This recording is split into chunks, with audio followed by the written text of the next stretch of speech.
Hi అండి, అందరికీ నమస్కారం. Welcome to my channel Sowji thoughts.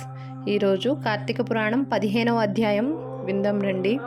దీప ప్రజ్వలనముచే ఎలుక పూర్వజన్మ స్మృతితో నరరూపమందుట. అంతటా జనక మహారాజుతో వశిష్ఠ మహాముని, జనక, కార్తీక మహత్యం గురించి ఎంత వివరించినను పూర్తి కాన నేరదు. కానీ మరి ఒక ఇతిహాసం తెలియచెప్పెదను, సావధానుడవై ఆలకింపుమని ఇట్లు చెప్పెను. ఈ మాసమున హరినామ సంకీర్తనలు వినుట, చేయుట, శివకేశవుల వద్ద దీపారాధనను చేయుట, పురాణమును చదువుట లేక వినుట, సాయంత్రం దేవతా దర్శనం చేయలేని వారు కాలసూత్రమనడి నరకమునబడి కొట్టుమిట్టాడుతూ ఉందురు. కార్తీక శుద్ధ ద్వాదశి దినమున మనసారా శ్రీహరిని పూజించిన వారికి అక్షయ పుణ్యం కలుగును. శ్రీమన్నారాయణ్ణి గంధపుష్ప అక్షతలతో పూజించి ధూపదీప నైవేద్యములు ఇచ్చిన ఎడల విశేష ఫలము పొందగలరు. ఈ విధంగా నెల రోజులు విడువక చేసిన ఎడల అట్టివారు దేవదుందుబులు మ్రోగుచుండగా విమానమెక్కి వైకుంఠమునకు పోవుదురు. నెల రోజులు చేయలేని వారు కార్తీక శుద్ధ త్రయోదశి, చతుర్దశి, పౌర్ణమి రోజులందైనా నిష్ఠతో పూజలు చేసి ఆవునేతితో దీపమును ఉంచవలెను. ఈ మహాకార్తీకములో ఆవు పాలు పితికినంతసేపు మాత్రము దీపముంచిన ఎడల మరుజన్మలో బ్రాహ్మణుడుగా జన్మించును. ఇతరులు ఉంచిన దీపము ఎగద్రోసి వృద్ధి చేసిన ఎడలను లేక ఆరిపోయిన దీపమును వెలిగించినను అట్టి వారల సమస్త పాపములు హరించును. అందులోకి ఒక కథ కలదు, వినుమని వశిష్ఠుల వారు ఇట్లు చెప్పుచున్నారు. సరస్వతీ నదీ తీరమున శిథిలమైన దేవాలయం ఒకటి కలదు.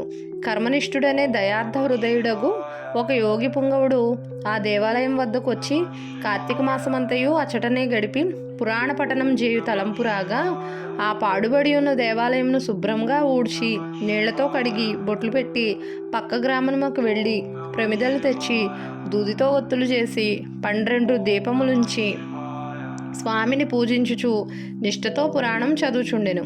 ఈ విధంగా కార్తీక మాసం ప్రారంభం నుండి చేయుచుండెను. ఒక రోజున ఒక మూషికము ఆ దేవాలయంలో ప్రవేశించి నలుమూలలు వెతికి తినడానికి ఏమీ దొరకనందున అక్కడ ఆరిపోయి ఉన్న ఒత్తిని తినవలసినదేనని అనుకుని నోట కరుచుకుని పక్కనున్న దీపం వద్ద ఆగెను. నోట కరిచి ఉన్న ఒత్తి చివరకు అగ్ని అంటుకొని ఆరిపోయిన ఒత్తి కూడా వెలిగి వెలుతురు వచ్చెను. అది కార్తీక మాసం ఒకటి వలనను శివాలయంలో ఆరిపోయిన ఒత్తి ఈ ఎలుక వల్ల వెలుగుటచే దాని పాపములు హరించుకుపోయి పుణ్యము కలిగినందున వెంటనే దాని రూపం మారి మానవ రూపంలో నిలబడెను. ధ్యాన నిష్టలో ఉన్న యోగి పుంగవుడు తన కన్నులను తెరచి చూడగా పక్కన ఒక మానవుడు నిలబడి ఉండుటను గమనించి, ఓయి, నీవెవ్వరువు, ఎందుకిట్లు నిలబడి ఉంటివి అని ప్రశ్నించగా, ఆర్య, నేను మూషికమును. రాత్రి నేను ఆహారంను వెతుక్కుంటూ ఈ దేవాలయంలోకి ప్రవేశించి ఇక్కడ కూడా ఏమీ దొరకనందున నెయ్యి వాసనలతో నుండి ఆరిపోయిన ఒత్తిని తినవలనని దానిని నోటకరిచి పక్కనున్న దీపం చేత నిలబడి ఉండ నా అదృష్టం కొలిది ఆ ఒత్తి వెలుగుటచే నా పాపములు పోయినందున కాబోలు వెంటనే పూర్వజన్మం ఎత్తి తిని. కానీ ఓ మహానుభావ, నేను ఎందుకు మూషిక జన్మం ఎత్తవలసి వచ్చినో దానికి గల కారణమేమిటో విశదీకరింపుమని కోరెను.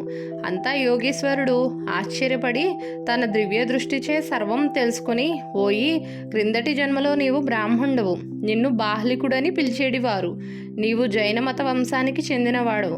నీ కుటుంబాన్ని పోషించుటకు వ్యవసాయం చేస్తూ ధనాసపరుడై దేవపూజలు నిత్యకర్మలు మరిచి నీచుల సహవాసం వలన నిషిద్ధానం తినుచు మంచివారలను యోగ్యులను నిందించుచు పరుల చెంత స్వార్థ చింత గలవాడై ఆడపిల్లలను అమ్మువృత్తి చేస్తూ దానివల్ల సంపాదించిన ధనాన్ని కూడబెట్టుచు సమస్త తినుబండారములను కడు చౌకగా కొని తిరిగి వాటిని ఎక్కువ ధరకు అమ్మి అటుల సంపాదించిన ధనము నీవు అనుభవించక ఇతరులకు ఇవ్వక ఆ ధనము భూస్థాపితం చేసి పిసినారివై జీవించినావు.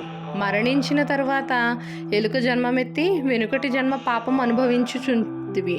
నేడు భగవంతుని దగ్గర ఆరిపోయిన దీపాన్ని వెలిగించినందున పుణ్యాత్ముడు వైతివి. దాని వలననే నీకు తిరిగి పూర్వజన్మ ఫలం ప్రాప్తించినది.